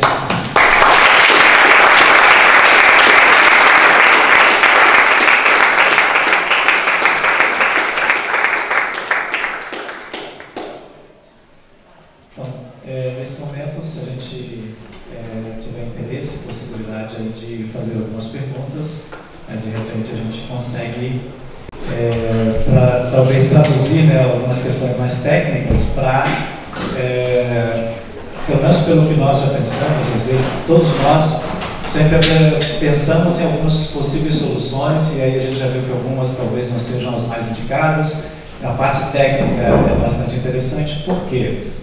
Não sei se chegou a ver vocês, né, que estão mais tempo aí, mas esses estudos iniciaram a partir, né, das chuvas de 2022, né, principalmente com a de 15 de fevereiro, e quando a gente estava tentando rever a possibilidade do reinício das aulas, que a gente começou e teve que parar, e aí o Robson Gaiofato, né, me procurou e falou assim: padre, a gente precisa buscar soluções, pelo menos para poder apresentar no futuro, né, possíveis soluções para essas questões, porque as chuvas não vão diminuir, isso aí é a questão, né? Pode que ao longo, né, do tempo, né, com esse efeito estufa, né, sendo alterado, né, em todas aquelas questões que hoje a gente tem, então nesses níveis diminuindo, pode ser que lá na frente não tenha tanto impacto nessas chuvas. No entanto, o que a gente pode fazer para apresentar para a sociedade, né, de Petrópolis como possíveis soluções? E aí a gente se reuniu lá, o Robson com o Vinícius, a Érica da arquitetura, teve mais duas professoras que aqui estavam, mas tem uma outra que eu sempre esqueço, que é relacionada também ao urbanismo, e mais um professor de engenharia. Éramos ali 6, né, contando 3 da engenharia, 3, né, da arquitetura, e começamos um projeto que depois até no final do ano foi assumido pela prefeitura, pela questão aí da defesa civil, que era Petrópolis Resiliente. Depois foi lançado no final do ano, né, com esse mesmo título, até assim, foi muito legal porque se inspirou no que nós já vimos apresentado, inclusive publicado em abril, né, nos nossos jornais aqui, exatamente o início desses estudos com esse grupo.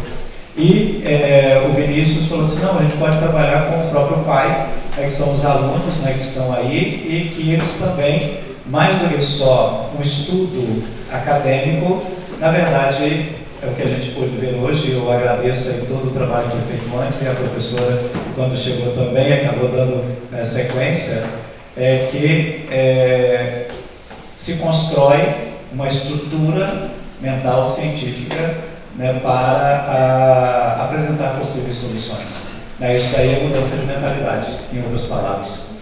Com certeza vocês e outros que já participaram dos projetos olham para esses problemas com um olhar bem diferente de tantos outros alunos que possivelmente não tiveram essa oportunidade, né, de participar. Então acho que por isso é extremamente interessante, né, importante, porque é uma resposta, né, da própria universidade, né, a essas questões, né, e a gente não está parado, né, a gente fica incomodado, e principalmente, acredito eu, né, que vocês, ao verem, né, possíveis soluções que não resolverão o problema do centro histórico, que hoje ainda é o maior problema, né, tirando os problemas dos deslizamentos de costa, né, que aí é um volume de chuva muito forte e construções irregulares, etc, né, mas assim, o problema maior é que qualquer chuva, hoje em dia, que é um pouquinho mais forte, a gente já, né, no centro histórico, já ninguém mais circula, né? E aí também um impacto na própria universidade, porque de fora, as pessoas estão de fora, vai ter aula, não vai ter aula, fica sempre aquela questão, quer dizer, tem um impacto negativo ainda, né, muito forte em tudo, além daquela sensação de insegurança, né, do que vai acontecer, do que pode acontecer. Ainda uma nuvem nesse sentido. Então aí eu acho que se a gente puder fazer algumas perguntas, a professora também pode ajudar, e, né, vocês que aqui estão, né, para que a gente pudesse conversar um pouquinho antes de concluirmos efetivamente. Alguém teria alguma pergunta? Bom dia, me chamo Yuri, sou do curso de Teologia. A minha pergunta, de certa forma, é leiga, né? Não tenho conhecimento no assunto, mas eu percebi que vocês falaram muito do volume de chuva. E aqui em Petrópolis, então, eu moro em Correios, a gente percebe que quando vem uma enchente, quando vem uma chuva muito forte, o rio, quando transborda, traz muita terra. Então, imagino que não só é o volume de chuva que faz influência nessa degradação ambiental, mas também a questão dos deslizamentos aqui em Petrópolis. Eu, pelo menos, eu tenho visto, são 3 deslizamentos que eu tenho visto que tem contenção, tanto lá perto da rodoviária mais cima do Linden, no próprio Alto da Serra, ali em Madame Machado. Ali não tem rio próximo, aliás, tem rio próximo. Então, imagino que quando chove e tem um deslizamento, a chuva traga para o rio essa boa parte dessa terra. Então, isso faça com que o volume cresça muito. A minha pergunta seriam 2 perguntas. Não sei se vocês contemplaram isso, esses deslizamentos, essa terra, nessa densidade de água, nesses picos, quando tem esses grandes eventos, e se há algum projeto também, alguma forma de contenção nesses locais em que a gente sabe, ou que imagino que a gente tem um estudo dos próximos deslizamentos, locais onde tem comunidade, onde tem bastante casa construída de forma imprópria, há a possibilidade de deslizamento, então acaba degradando até o próprio projeto que vocês fazem. Lá em Correios, a última vez que choveu, eu percebi que vinham muitas árvores, muitos galhos. Então, eu não sei também se o início do projeto de colocar uma vegetação no local, quando vem uma chuva, acabar com esse projeto, de certa forma, trazendo essas árvores, que está sendo plantado ali para, inclusive, conter a chuva, se isso seria um grande problema também, esse deslizamento, acabar com essa forma desse projeto, essa parte mais natural de tentar reestruturar. Não sei se eu fui claro na minha pergunta, mas seria, se vocês contemplaram essa parte do deslizamento, se teria alguma forma de conter esses locais que possivelmente poderiam atrapalhar, inclusive, um projeto futuro de contenção dessas chuvas. A gente não contemplou isso não, a gente só pegou realmente o volume de água e não necessariamente alguma terra que vai também para essa bacia oriunda de deslizamento. Eu moro ali no Alto da Serra, eu moro na Rua dos Ferroviários, onde teve aquele grande deslizamento. E como ele está em obra, sempre quando tem uma chuvinha, toda a terra que eles estão mexendo ali cai e toda essa terra vai para as manilhas que tem ali debaixo da rua, e com isso, além de levar também essa terra para o centro, depois para Correios, para Itaipava, e vai ao percorrer do rio, essa terra também afunda também no leito do rio, no leito dos canais, e com isso a seção do rio fica menor, por isso da dragagem, por isso tem que fazer também um certo nível de dragagem, porque daqui a pouco o leito do rio vai ser bem pequeno. Eu falei da dragagem ali, não que é uma solução, mas não que não tenha que fazer, mas não é uma solução que vai resolver o problema. A dragagem, na realidade, é uma manutenção do rio, né? A gente está recuperando a seção do rio, ou seja, o rio com o acúmulo de terra, o rio fica menor. Fazendo essa retirada de terra, a gente volta o rio ao estado normal dele. Ou seja, seria mais uma manutenção preventiva do rio. A outra pergunta falando sobre se há algum ponto de risco que a gente já saiba. Pessoalmente, eu não sei. Tem um professor nosso lá que cuida dessa parte mais de solo, que é o Francis. Ele falou diz que a UCP também, de forma oficial, já até avisou a prefeitura que tem uma pedra no Quitandinha que pode cair a qualquer momento. Tem casa, eu não sei exatamente onde é, mas eu sei que é perto ali do palácio. E tem casas aí embaixo, ao redor, e a UCP já fez um alerta que aquela pedra pode cair a qualquer momento e nada. Mas a gente não tem muito como precisar onde cairia e onde não cairia. Tem? Respondendo essa pergunta, existe esse mapeamento de risco em Petrópolis. O primeiro foi feito, acho que em 2007, para o primeiro distrito. Em 2017, se eu não me engano, foi feito a expansão para o segundo distrito, que aí já contempla, o segundo e terceiro, se eu não me engano, que chega a contemplar Itaipava também, né, Cascatinha, Itaipava, e foi revisado no primeiro distrito. Depois do que aconteceu em 2022, teve de novo a reação teve de novo a revisão do mapa de risco de Petrópolis para deslizamento para o primeiro distrito. Eu não me lembro, eu acho que ano passado chegou a ter uma audiência pública em que foi apresentado, não estava nas outras, mas ano passado não estava, mas eles apresentaram em forma de audiência pública como que ficou esse plano de risco. Então a gente tem sim o mapeamento, quem faz é a Agência Geológica do Brasil, né? É um trabalho que é a nível federal, embora use também empresas de Petrópolis, né, para fazer esse mapeamento, e tem esse mapa de risco. E aí ele classifica regiões que tem risco muito alto de deslizamento, riscos médios, risco baixo, risco alto, alto, muito alto, médio e baixo, né? E aí a gente consegue, né, olhar o mapa e ver mais ou menos, inclusive assim, existem muitas áreas que têm risco alto, muito alto, que estão habitadas, né? Principalmente na região do Alto da Serra e no Independência. É onde tem principal incidência, pelo menos pela última atualização do mapa de risco, tá? Respondi a pergunta?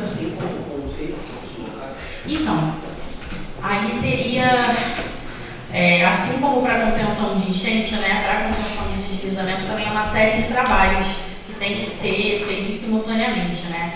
Um deles, né, que eu acredito que seria primário, é evitar habitar área de risco, né? É muito complicado a gente pensar em remover pessoas, mas a gente consegue conter expansão, né? Quando começar, né, a expansão, começar a habitar essas áreas, tem como a gente conter, né? E existem obras de contenção individual que podem ser feitas, né? E tem também como ser melhorado o trabalho do plano de contingência do sistema de alerta, né? Em Petrópolis a gente tem, né, a questão das sirenes, né? A gente tem 24 sirenes em Petrópolis que são acionadas quando tem risco de deslizamento, né? Mas assim, existe todo um estudo de confiabilidade, né? De saber a hora de acionar essas sirenes, que precisa ser bem calibrado, né? Porque os trabalhos, né, mostram que assim, as sirenes que são acionadas com frequência demais acabam destruindo a confiabilidade da população naquela sirene. Então a gente precisa de um estudo, né, em que a gente consegue ver uma hora que é boa de avisar a população. Não pode ser tarde demais, óbvio, né, porque a população tem que se locomover, mas também não pode ser cedo demais, né. Na minha dissertação de mestrado, né, eu peguei os 3 estados de atenção no plano de contingência de Petrópolis, né, que é o estado normal, alerta e atenção, né. E colocando um do lado do outro, no meu gráfico de pluviometria, a gente percebe que é tudo muito parecido. É uma chuva muito parecida com as 3. Os 3 estados de Petrópolis estão muito próximos um do outro e não fazem muita diferença no percentual de chance que tem de deslizamento. Todos eles estão mais ou menos ali em torno de 40% de chance, entre 40% e 50% de chance. Então, o ideal é que esses estados, né, de alerta, eles fossem mais significativos, né? O estado de atenção, né, que é o maior risco, que ele ficasse, eu não sei dizer um número mágico, vai ser muito discutido aí em todos os países e ninguém tem esse número ainda. Mas o ideal é que talvez ficasse ali em torno de 60%, 70%, né? E tivesse uma distância maior entre os estados de risco, né? Então, eu acho que o problema grande hoje é a gente saber a hora de avisar também a população, né? E voltando à pergunta, né, que você falou sobre a quantidade de terra, né? Na verdade, quando tem deslizamento, se a gente vê o volume de terra, pode ser um volume grande, tá? Mas se a gente compara com o volume de água, ele acaba sendo um volume pequeno, né? O que acontece é que ele vai se juntando nos cantinhos do rio, principalmente pelos assoreamentos, né? E para trazer aqui como dado, né, o principal problema de assoreamento dos rios de Petrópolis hoje não é causado por deslizamento, mas pelo esgoto. O esgoto, né, sendo lançado no rio de forma muito constante, é o que faz realmente o leito do rio estar sendo tomado de uma areia, né, de material sólido, que é formado pelo esgoto, né, e faz com que a gente perca a seção do rio. É mais o esgoto até do que o deslizamento. Tá? Eu queria citar também, como você disse sobre deslizamento, que é um trabalho que está acontecendo com o professor Paulo, que eles pegaram solos de diferentes partes de Petrópolis e eles estudam o ângulo de atrito que o solo começaria a deslizar. Então eles estão estudando algumas áreas de Petrópolis, eu não sei de cabeça quais são.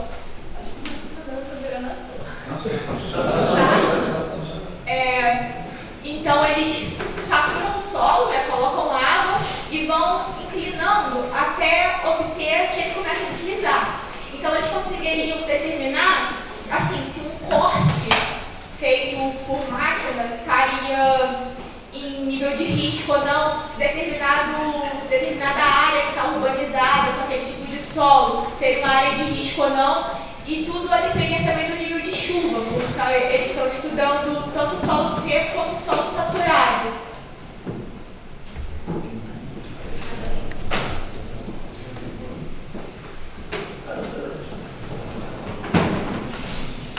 Só rapidinho falando sobre umas possíveis soluções, uma coisa meio básica que ajuda também é colocar calha. Se você mora num lugar que não é um trecho plano, que tem algum tipo de inclinação, colocar calha já ajuda muito, porque a água, quando sai do telhado, ela sai e vai infiltrando no solo, vai saturando o solo até uma hora que utiliza. Se você tiver uma calha e conseguir direcionar essa água para algum outro lugar no seu solo, isso já ajuda muito. São pequenas coisas que ajudam a não ter algum tipo de deslizamento. Geralmente o deslizamento ocorre quando a água é represada. A água é represada e fica saturando o solo e utiliza. Se tiver alguma forma de escoar essa água, é mais difícil ter deslizamento. Agradecer pela apresentação do trabalho. A pergunta também está referida a isso que você acabou de dizer. Vocês trouxeram uma possível solução de cisternas nas casas, né, para segurar um pouco o volume das chuvas e depois jogá-las no rio. Essas cisternas não dariam mais peso, dependendo da casa, do ângulo, a maioria das casas aqui em Petrópolis são nos morros, né? Então não daria mais peso naquele morro para poder, às vezes, forçar mais o deslizamento? Esse valor seria pequeno de peso, porque o problema realmente é quando a água infiltra no solo e ela perde a aderência. Então ela vai estar na caixa d'água, ela estaria reservada. como se só adicionasse mais uma caixa d'água na residência. Não seria muito... não faria muita diferença. Que, inclusive, né, essa água, ela poderia ser utilizada para algumas coisas na própria casa, né? Pelo trabalho, né, a previsão é de serem reservatórios de 2.500 litros. É uma caixa d'água até pequena, né? A gente nas nossas casas tem caixas d'água maiores do que isso, né? E essa água ela pode ser utilizada, né? Existem alguns pré-tratamentos, assim, não muito difíceis, e essa água pode ser utilizada para lavar um carro, para lavar um jardim, regar uma planta, não teria problema nenhum, né? Então, claro, né, o difícil acho que seria nesse projeto, seria convencer as pessoas. Mas aí eu acho que a prefeitura economizaria tanto que valeria a pena, de repente, dar um desconto no IPTU das casas que fizessem isso, né? E aí ela já ia conseguir gastar um dinheiro mínimo, um impacto enorme, né? Pela conta que eles fizeram ali, né? Metade da vazão de 50 anos seria 5.000 casas que botassem uma caixa d'água de 2.500 litros, né? É uma situação bem simples, né? Se a gente for pensar com o que se cogita fazer hoje, né? Vocês apresentaram também um alívio, mais ou menos, né, da situação do centro histórico. Só que o peso dessa água chega lá embaixo com um volume muito grande, né? Nós moramos em Correios, então a gente acaba vendo toda a devastação que essa água faz. Teria algum estudo de vocês também para alcançar outros pontos da cidade, como, por exemplo, o próprio bairro de Correios? Porque se pensar somente no centro histórico, né, e esquecer um pouco os que estão para baixo, porque o peso dessa água não vai parar somente em Correios, chega nas outras cidades, né? Chega em Areal, por exemplo, a minha cidade, né? Eu lembro que na catástrofe, nessa grande chuva que teve, o prefeito apresentou isso, né? As barragens da cidade seguravam um pouco o peso dessa água para que não chegasse na próxima cidade. Então, segurou o peso e foi aliviando aos poucos, né? Assim, teria algum estudo de vocês a respeito disso tudo também? Não tem ainda, mas poderia ter, né? Fica de sugestão para os próximos períodos. Mas a questão de conter a água também, a intenção é que ela seja esvaziada, esses terras, as próprias bacias ou as matrizes, de maneira regular, e esvaziando ao pouco. Por questão do tempo também, a água cheia de correio já ajudaria um pouco. Não, é isso que eu ia dizer, porque se não enche aqui, também não vai encher embaixo, porque lá não é pela chuva, é pela enchente, porque a água escorre mais rápido. Então, se o excesso, né, vai ser contido e liberado aos poucos para não encher o centro, também lá embaixo não vai chegar de uma vez, nesse sentido. Porque lá também chove, claro, né, e também Itaipava, às vezes a enchente lá pelas chuvas de lá, mas é mais raro. Grande parte ocorre da própria água que está escorrendo, né? Então a enchente chega lá das águas aqui. Retendo aqui, dessa forma que foi colocado, não tem as enchentes aqui e também não tem lá de baixo nesse sentido. Exceto quando tem lá uma chuva lá embaixo, que aí já é outra questão. Para quando a gente tem essa solução de fazer um canal extravasor, né, de levar água mais rápido, existe uma conta, né, que inclusive os alunos aprenderam a fazer aqui em hidrologia no período passado, que a gente faz um gráfico onde a gente procura o pico daquele rio onde a gente está jogando água. E a gente vai ver se a água que a gente está jogando vai chegar perto do pico. Porque se ela estiver chegando perto do pico, a gente não pode fazer aquilo. Tem que mudar o caminho, tem que mudar a solução, jogar para outro ponto, né? E aí a gente precisa ver em que momento do rio que a água está chegando. Porque se a água estiver chegando no momento de pico daquele rio, aí a gente não pode usar aquela solução que a gente vai estar, como você mesmo pontuou, né? A gente vai estar resolvendo o problema aqui e vai estar gravando lá na frente, né? Então, o certo, né, é que quem faça um projeto desses faça esse estudo, né, assim como os alunos aqui aprenderam, né, de ver o pico da vazão do rio onde a gente está levando a água, né? Obrigado. Só para dar uma complementada, o volume, pelo menos na bacia do Rio Pitandinha, para 50 anos, seria equivalente a 11 piscinas olímpicas de água, que seria retido para conseguir escoar com o tempo. Só esse volume você já consegue ver que daria uma aliviada lá para frente. Aí, só para ter uma base. Alguém tem mais perguntas?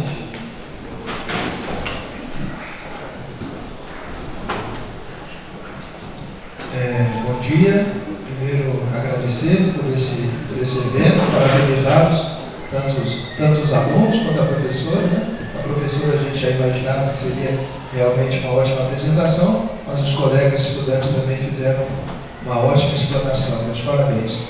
E fugindo um pouquinho da questão mais técnica, até porque não sei muito da realidade, nós no Seminário Volta Redonda não temos tanta familiaridade com a geografia de Petrópolis assim, mas quando a professora falava sobre uma questão que eu achei muito interessante, do exemplo que a senhora deu sobre seria muito melhor nós nos preocuparmos, por exemplo, com a questão do transporte público, pensando na poluição, do que frear o desenvolvimento das grandes fábricas e tudo mais. E depois, até analisando as perguntas dos colegas e a apresentação sobre a cidade de Petrópolis, sobre a questão mais particular, mais próxima de nós, me veio muito aquilo que certa vez eu li no pensamento do Scruton, sobre, ele fala tanto numa filosofia política quanto na filosofia verde, do movimento atual, que tem sido comum entre o conservadorismo e também os pensamentos de esquerda, em voltar-se mais para o local onde se vive, o pequeno, o particular. E ele tem uma frase interessante, que é esse, eu vou pegar a citação que fica mais fácil, parece que é o objetivo buscado por um ambientalismo e um conservadorismo sérios, a saber, o lar, o lugar onde nos encontramos, o lugar que nos define, que gerenciamos para os nossos descendentes e que não queremos estragar. Aí a pergunta propriamente dita é realmente um movimento natural, esse de os projetos da engenharia, os estudos acadêmicos, irem voltando-se mais para o pessoal, para a cidade, para o local em questão, ou é mais por exemplo, uma opção de vocês quererem fazer um projeto justo para Petrópolis, do grupo em si, ou é um movimento dentro da academia, dentro da engenharia em geral, os projetos irem cada vez mais para o particular? Então, a gente encontra as duas vertentes, né? Dentro da engenharia civil, da arquitetura, o mais normal realmente é as pessoas olharem para o seu entorno, fazerem projetos pequenos, mais palpáveis, né? Por exemplo, o caso daqui de Petrópolis, mas outras cidades também têm um ambiente universitário, né? Costumam ter projetos que são voltados para a sua própria cidade, ou para a cidade no entorno, né? Ou mesmo seja um lugar longe, mas alguma coisa individual, né? E existe também a vertente mais dentro da engenharia ambiental que estuda os fenômenos um pouco mais globais, né? Os problemas mais globais, né? E aí sim, né, faz as técnicas de como que a gente pode materializar o combate, por exemplo, à poluição do ar, ou como pode materializar o combate às práticas que causam esse agravamento do efeito estufa, né? Então existem as duas vertentes, né? Dentro da engenharia civil, da arquitetura, o mais comum é realmente essa visão mais localizada, né? E eu acho que mesmo nesses, quando você olha para o global, as soluções normalmente vão ser particulares, né? Vai se formar na maioria, uma boa parte. Tem as duas coisas. Tudo se mistura.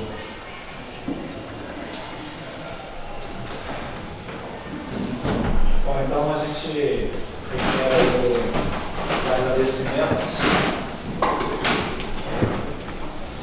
Professora Fernanda Gonçalves e também os nossos estudantes aí pela brilhante também apresentação, estudo, né?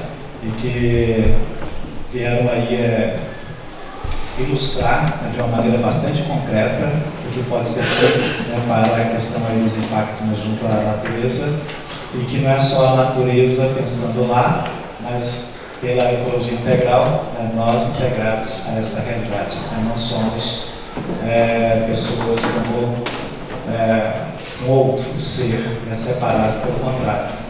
E a gente agradece também ao Papa Francisco, né, que partiu do nosso convívio há pouco tempo, mas nos deixou, entre alguns preciosos escritos, este da Laudato Si, né, que seria exatamente esse olhar que nos ajuda a perceber que a nossa vida, né, que foi criada por Deus, não foi criada por Deus para simplesmente estarmos por aqui, mas fomos criados depois que tudo foi criado e bem preparado, e tudo era bom e era muito bom, né, para depois Ele nos colocar aqui. Então, diante de toda essa realidade, um carinho, de uma atenção da parte de Deus para conosco, no mínimo, a nossa contribuição é exatamente dar uma resposta positiva e comprometida, né, com aquilo que estiver ao nosso alcance. Tá bom? Então, nosso muito obrigado. Deus também recompensa a todos.